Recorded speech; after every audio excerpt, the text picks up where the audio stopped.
Hey guys, welcome to WrestleMinute. My name is Jack, and real quick before we start, I just want to say Bar Wrestling is going to be at the Bootleg Theater Wednesday night, November 28th, 9 p.m. show start. Bar Wrestling is always a good time. It's your chance to see it if you're right here in Los Angeles. Bootleg Theater is an incredibly cool venue, so check it out. Bar Wrestling this Wednesday night at the Bootleg Theater. I just wanted to address a few things. I was discussing Survivor Series, and when Enzo jumped up on his seat and kind of did his thing, got everybody's attention to promote his show, I made the comment that I thought it was great and a cool thing to do, which normally I would say it was a pretty genius thing to do. However, I thought he did it like in between matches. I thought it was when kind of there was a lull in the show and he jumped up on the seat and got everybody's attention. And that apparently is not what happened. He did it during the match, during Claudio and Sheamus versus the Authors of Pain. And he, of all people, should know what a cardinal sin that is.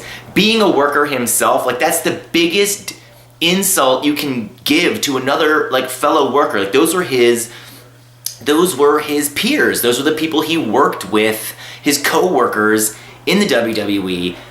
He shared the locker room with them, and for him to kind of disrespect the show like that, I mean, him of all people, someone who knows the business, that he should know better than to do something like that. So actually, I kind of take back that comment I made. I mean, I wish Enzo all the luck in the world. I hope he succeeds in his music career, his acting career, whatever he wants to do. But I am totally against what he did. Getting up and disrupting a match is the most disrespectful thing you can do.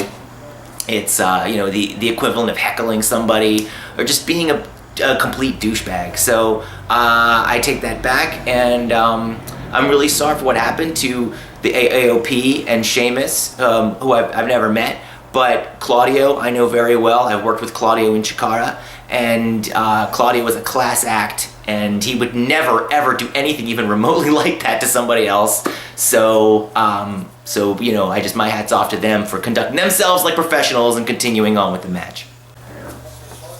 But moving on from that topic, also what's come up in the news is James Ellsworth has apparently received some pretty harsh accusations, and it looks like he might not be on the scene for the foreseeable future. And again, I don't know James Ellsworth. I worked on a show with him once. I don't know the guy. But I just know that it's really unfortunate that he would make, if he made this choice, or whatever situation this is, it's unfortunate because he had a great spot in the WWE. He was a featured play. He was a well-known character, a featured performer, and he's kind of ruined that for now. He could have been in the Royal Rumble every year, or something like that, and he blew it. So that's unfortunate. And I mean, looking forward to the future, just seeing what they're going to do here with this whole Becky Lynch situation. I think we're still waiting for her to be healthy again. But man, could you be hotter than Becky Lynch right now? She's all anybody talks about, and she's just killing it on Twitter and on social media. So just wondering what direction we're going to go here. It looks to me like they're going with WrestleMania, Becky Lynch, Ronda Rousey. It's got to be the hottest feud right now. I wouldn't be opposed to Becky Lynch versus Brock Lesnar, but that's me. That's just me. I know that's wishful thinking. We're still looking at this whole Miz face turn. I like the way they're going about it they're letting it slow burn, and they're not rushing a Miz face turn. I think that's going to work to their advantage. Drew McIntyre is being pushed right now.